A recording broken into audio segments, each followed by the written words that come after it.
Hi, Stories Channel here. And today we are going to take a look at a 2011 thriller film called Inbred. The movie begins with a man named Willis speaking to a woman about his plans for a date with her. They both sit to drink lemonade, and a man working nearby named Jack comes to ask for some lemonade, but Willis refuses, and Jack finishes him off and goes ahead to eliminate the woman too. It turns out to be a movie that some boys were watching on their mobile phones. On the bus, Dwight, Zeb, Tim, and a lady named Sam are sitting together. They were all offenders and they were all accompanied by two caretakers named Jeff and Kate. Kate speaks to Jeff, who is driving, that the GPS is broken, and they decide to use a map. Dwight decides to taunt Sam, but she ignores him. They get to a town called Mortlake and drive around. Sam and Tim notice some odd-looking children playing in the fields.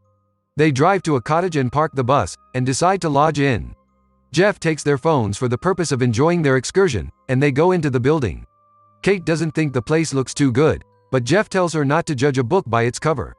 They walk into the building, and Sam is taunted by Dwight again, but Kate comes to her rescue. Jeff shows up and tries to bring them all together, but the boys say they don't want to stay there because it looks bad.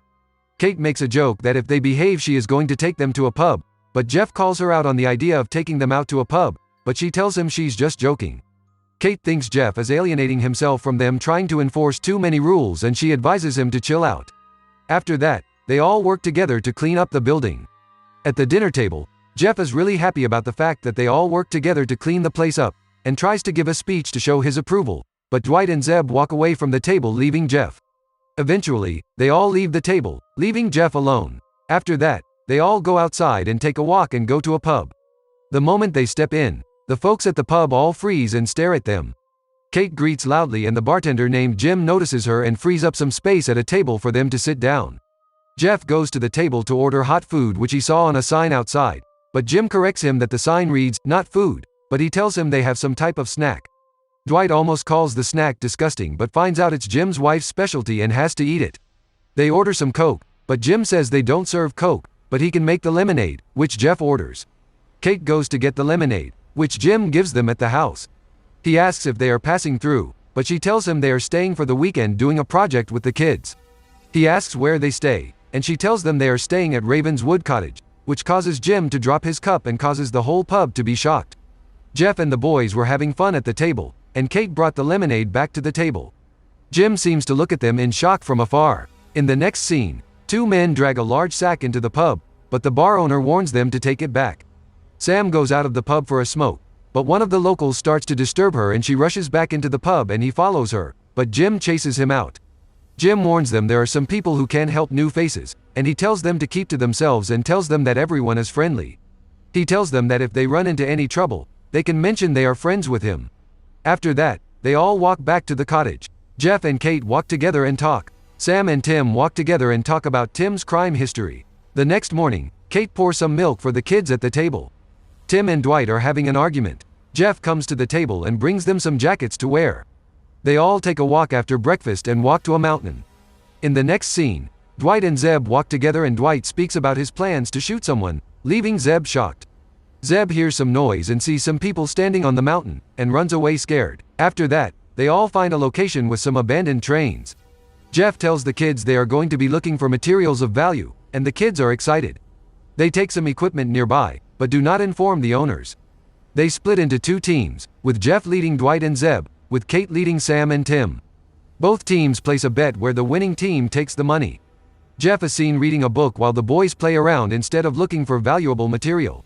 Dwight and Zeb decide that it is pointless to look for anything and decide to wreck the train instead. Kate's team is more orderly and decides to go by the books and check out a train to look for some valuable material. Sam and Tim climb in the back of a train and look for some valuable material while Kate sits outside waiting for them. She hears a noise nearby and calls out, but no one responds.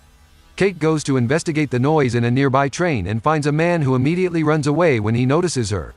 She finds that the man has been reading some adult magazines with animal models. Meanwhile, Jeff is tired of the kids smashing things up and he goes to tell them to stop smashing things up and threatens to tell the board that they screwed up the weekend and they can be charged to jail, but they called his bluff, which makes him leave. Tim notices some black smoke nearby and calls Sam to come check it out, and they both decide to go find out what it is. Meanwhile, Kate goes around looking for Sam and Tim. Tim and Sam get there to find out that the source of the smoke is an animal that was set on fire. They go ahead to free another animal who is tied not far away, but the animal eventually dies. They come back to the train station to find Kate but got apprehended by 3 men, among which was the man who met Sam at the pub whose name is Gree. Kate shows up and hits Gree with a shovel, and forces them to let the kids go, and calls Jeff for help. The man tells them they are using his tools, and Jeff returns the tools to them and tells them to leave. Jeff warns them to leave, but they come back. Jeff tries to chase them off but accidentally injures himself badly, while the men laugh at him. Kate tries to stop the bleeding in his leg, and asks the man for help, but they leave without helping them. They try to take him down the hill to get help. In the next scene, the locals at the pub are seen having a party. Jim tries to help Jeff before the ambulance arrives, but Kate protests that they cannot wait an hour since he has lost too much blood. They place Jeff on a slab, and Jim asks him what happened, and they explain that Gree attacked him. Jim tells Jeff he will do something to stop the pain and eliminates him immediately. In the next scene, the 3 men who attacked them go into a building, but Jim beats up Gree for attacking Jeff, but they explain he fell over and injured himself. Jim brings them to Jeff's body and tells them to clean up the place. Over at where they were being kept, Kate paces around trying to figure out what to do. Dwight and Tim get into an argument, but Kate shuts Dwight up and tells him they need to stick together. Zeb tries to pick the lock of the lace they were kept in. The 3 locals pack Jeff's body in the trunk of a car, and the truck driver tells them he hears there is a show tonight and asks if he can come, but the men say they are not making any promises. Jim and Gree come to the place where they kept them hostage, and Kate tries to plead to be let go, but Jim tells her to shut up. They take Zeb away into a place and nail him to the ground. In the next scene, Jim is seen preparing for a show. Meanwhile, Kate, Dwight, Sam, and Tim were still locked in the room. Jim walks out on the stage and announces that there are shows lined up all week, and introduces the show. The show begins with Zeb chained to the ground under a blanket, and a nude man playing the piano, while Gree walks towards him in a costume. Gree pulls off the blanket and starts to torture him. Meanwhile, the guys in the room are still trying to escape. Gree finishes his presentation by sticking a carrot in Zeb's mouth and walks away. 2 girls bring a horse who starts to feed on the carrot in Zeb's mouth. Outside, the previous truck driver comes to see the show but is not allowed in because of the ruckus he caused the previous time. Meanwhile, Tim successfully opens the door of the cage and they all try to escape. The crowd watches as the horse is taken around Zeb by the ladies, and the horse eventually finishes him off. Jim shows up and comes to tell the crowd that they have a bonus coming up. Jim tells Gree to go get another of their captors for the show. Meanwhile, the captives are trying to escape, but are caught by Gree, but with Dwight's help, they escape. Kate, Tim and Sam escape, but Dwight is caught by one of the guards and knocked out. At the show, Dwight is taken to the crowd for the show. Jim comes out to introduce the show. They bring Dwight to the stage strapped to a chair while the crowd cheers. Kate, Sam and Tim get to the car but find out they don't have the keys.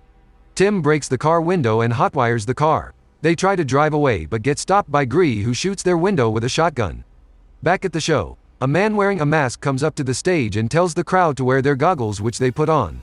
He goes to a piece of equipment and turns it on, and brings a hosepipe and eliminates Dwight with it. Meanwhile, Gree keeps shooting at their truck. Kate decides to run him over with the truck and takes his gun. While they try to push the truck to continue moving, a man comes at them with a gun, but Kate finishes him off. Jim asks where Gree went and they explain to him what the situation is, and he asks why they didn't tell him earlier, and they tell him they didn't want to stop the show. Jim leads some men to stop the car they escaped in, and the car runs over some of them, but they eventually find out the car is empty. They decide to look around for them. Kate, Sam, and Tim decide to go back to the cottage to find the map and the phone, expecting that the locals will not look there for them. They all frantically look for the map and the phone. They find the map, but can't find the phone. Kate decides to check outside, and tells them to look at the map, but meets Jim outside. Jim shoots her hands and she rushes back in. Tim goes to the door and sticks a gun through the door and shoots one of them, but runs out of bullets. He goes to get some more bullets from Kate. One of the men came in with guns, and they found a way to push him out and collect his gun. Tim shoots him from through the door. Kate, Sam, and Tim stay in the cottage and wait for their death. Kate runs through the back door and tries to get the attention of the men to make them follow her, but they don't follow her, and she eventually gets caught by a trap. One of the locals named Podge came to sever her trapped leg. Tim finds a staircase that leads to a cellar and finds some alcohol in the cellar. Meanwhile, the men outside find Gree's dead body and say a prayer for him. Tim tells Sam the alcohol outside is a fire hazard. Tim drops his gun outside and tells them he doesn't want any more trouble, leading the men inside and down the cellar. Sam comes out of where she is hiding and runs away. The men down at the cellar find Tim, who tells them to put their weapons down, holding a Molotov bottle. He turns on the match to light the Molotov, but finds out the alcohol is too weak to burn, and the men eliminate him. The men come outside and find Sam running across the field, and they leave her to run and make a bet that she steps on a landmine, which she does. A ferret comes to disturb her and she takes her legs off and dies. The men go off to the pub to have a drink and the movie comes to an end. Thanks for watching, guys.